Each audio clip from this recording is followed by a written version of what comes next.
Oui, donc je suis François Chapeau-Blondeau, je suis professeur au département de physique de l'Université d'Angers et je suis plutôt spécialiste en traitement du signal et des images.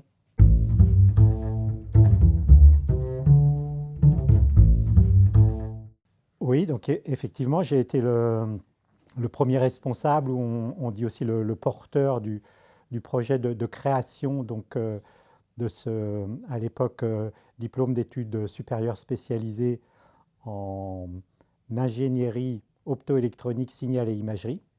Donc ça remonte à peut-être à 23 ans en fait, précisément maintenant.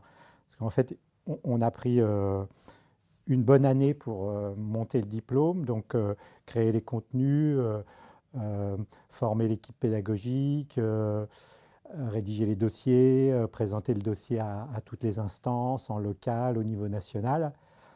Et puis voici 22 ans, donc on a réalisé la première rentrée de de ce diplôme. Enfin, cette année, on a réalisé la 22e rentrée de ce diplôme, qui est maintenant devenu un diplôme de master. Mais donc toujours sur ce domaine qu'on avait conçu comme un domaine large et ouvert, hein, euh, depuis l'optique, photonique, en passant par le signal, l'imagerie, et puis jusqu'au traitement numérique. Donc on avait choisi d'avoir ce positionnement large pour différentes raisons, à la fois pour avoir un appui large sur les laboratoires qui existaient à Angers, hein, les laboratoires de recherche, à la fois en photonique, en traitement du signal et des images, traitement numérique, puis aussi pour avoir plus d'attrait aussi vis-à-vis des étudiants, en leur offrant à la fois des aspects de formation plus liés à la physique fondamentale, et puis des aspects plus appliqués, liés au traitement numérique, mais en trouvant un bon lien, un bon trait d'union parmi ces matières, et puis aussi fatalement offrir plus de débouchés en sortie à nos diplômés sur un champ de compétences large qui, visiblement, d'expérience, correspond bien aux attentes du monde du travail.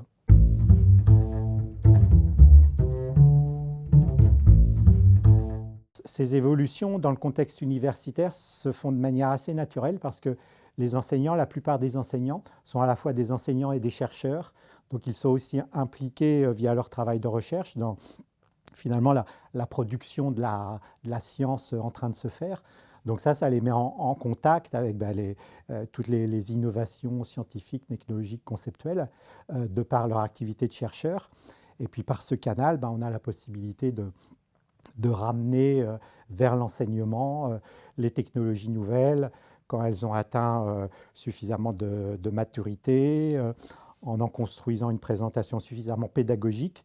On est très bien placé pour faire évoluer le contenu des formations là, en intégrant toutes ces avancées des technologies, des sciences, des concepts.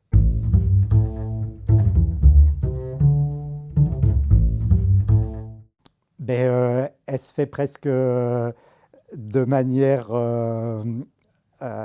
matérialisée en chair et en os quoi, par les enseignants qui sont à la fois des théoriciens de la science en construction et puis des enseignants. Donc chaque enseignant chaque enseignant-chercheur a une double sensibilité, quoi, à la fois sur l'aspect conceptuel du versant de la science, et puis l'aspect utilitaire, concret. La science sont des développements conceptuels, mais pour avoir une prise sur le réel, être capable de contrôler, de maîtriser une part du réel. Donc ça, ce sont des compétences qui sont finalement exercées au quotidien par les enseignants, qui sont aussi des enseignants-chercheurs, et qui passent très naturellement dans la formation.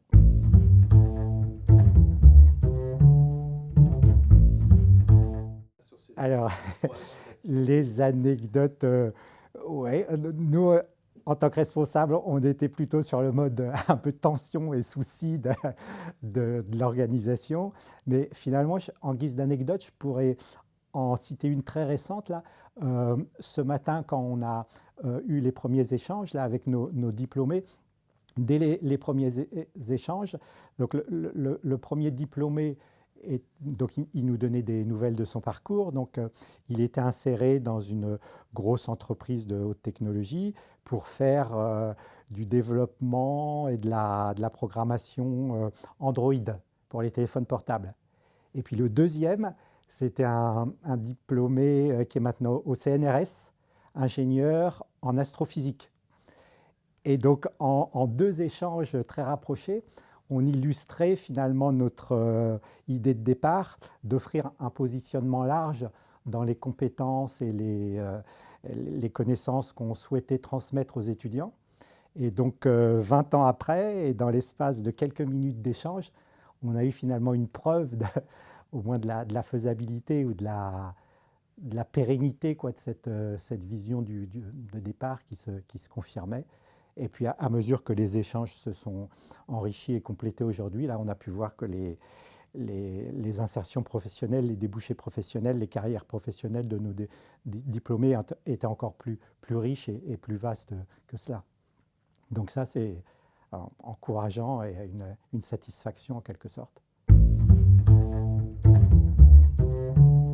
Oui, ben, au début du diplôme, il y a 23 ans, on espérait se positionner sur des technologies actuelles avec de larges développements potentiels. Ben, c'est encore le cas 20 ans, 25 ans après. Hein, on est toujours positionné sur un secteur technologique en plein essor avec de larges possibilités d'insertion professionnelle, de débouchés professionnels et puis de larges potentialités scientifiques ouvertes pour développer de la science, développer des technologies.